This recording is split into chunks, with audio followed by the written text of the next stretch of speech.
हमने एक केस किया था जिसमें 30-year-old person, just 30-year-old person, very healthy, रोज जिम जाता था, सब कुछ करता था, एक दिन कार्डियक अरेस्ट हो गया और डेथ हो गई कार्डियक अरेस्ट से। अकेला रहता था अपनी वाइफ के साथ में, पेरेंट्स से अलग, पेरेंट्स किसी और सिटी में रहते थे, ये दोनों हस्बैंड में किसी और सिटी में रहते थे। तो जल्दी जल्दी करके बॉडी क्रिमेट भी कर दी, भाई कार्डियक अरेस्ट हो गया। अब लेकिन फादर को ये शक था कि भाई मेरा बेटा इतना हेल्दी था, जिम करता था, नेशनल स्विमर था, सब कुछ था, इसकी डेथ ऐसे नेचुरल सर्कमस्टांसेस में ऐसे कैसे हो सकती है यार, हार्ट अटैक तो नहीं? हाँ।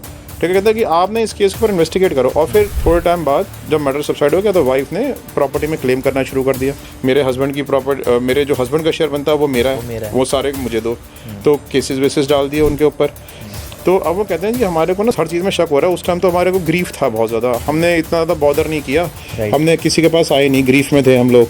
लेकिन अब हमारे को ना शक हो रहा है, उनकी बेटी भी आएगी, मुझे भी अपनी भाभी के ऊपर शक हो रहा है। तो जो है आप इसको इन्वेस्टिगेट करो। फिर हमने उसको इन्वेस्टिगेट करना शुरू किया। तो जब हमने उसको इन्वेस्टिगेट किया, ठीक है, तो हमने ये देखा कि उसका अपने ऑफिस से कलीग के साथ अफेयर चल रहा है। ठीक है, तो पहले ही हमारा रेड फ्लैग क्रिएट हो गया कि भैया ऑफिस के कलीग का अफेयर है, दोनों के हमने वीडियो साथ में बना लिए। बट अब ये कैसे हो चले कि सुसाइड है, हार्ट अटैक है, नेचुरल हार्ट अटैक है, क्या है? हमने उन दोनों के वीडियोस बनाए, सारी चीजें करी। फिर हमने जो है ना घर की नौकरानी से बात करी और आस पड़ोस से बात करी। तो आस पड़ोस था कि रात को ना बड़ी चिल्लाने की आवाजें आती थी आपस में, ठीक है, तो इनके लड़ाई झगड़े बड़े चलते थे। फिर हमने नौकरानी से बात करी, नौकरानी बोला कि भैया तो बड़े ठीक थे, लेकिन कुछ टाइम से ना उनकी तबीयत खराब रहनी शुरू हो गई थी।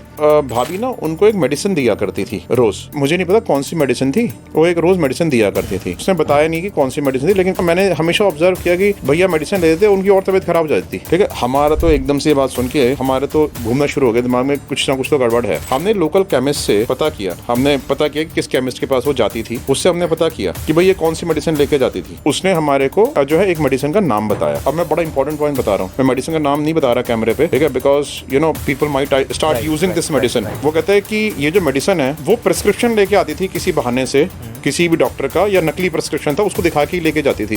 केमिस्ट भी जो है ना दे देते हैं, अपने ऊपर कोई रिस्पॉन्सिबिलिटी नहीं लेता। फिर हमने जो है ना उस घर में जिसमें वो रहती थी अपने हस्बैंड के साथ, उसमें हमने जाके, वो घर ऐसे ही रखा हुआ था, वो अपने पेरेंट्स के यहाँ चली गई थी। तो जब हम उस घर के अंदर घुसे तो हमने देखा कि वहाँ पे जो लेफ्ट ओवर मेडिसिन थी, हम उसको उठा लाए, उसके हमने चेकिंग कराई। उसमें पता है आपको क्या मिला? थेलियम और आर्सेनिक का स्लो पॉइजन। ये धीरे धीरे आपके ऑर्गन्स को खत्म कर देते हैं। फिर वो सारी चीजें हमने रिकॉर्ड करी, हमने उसके फादर को और उसकी सिस्टर को बताया।